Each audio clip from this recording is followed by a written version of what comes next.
भोलानाथ, नववर्ष आलं का?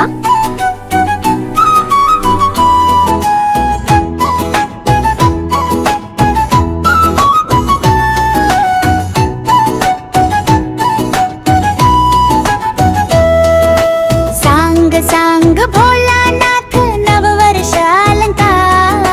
दारी आपल्या गुढीचा मान आपण दिला का? सांग सांग भोलानाथ, सुट्टी मिळेल का?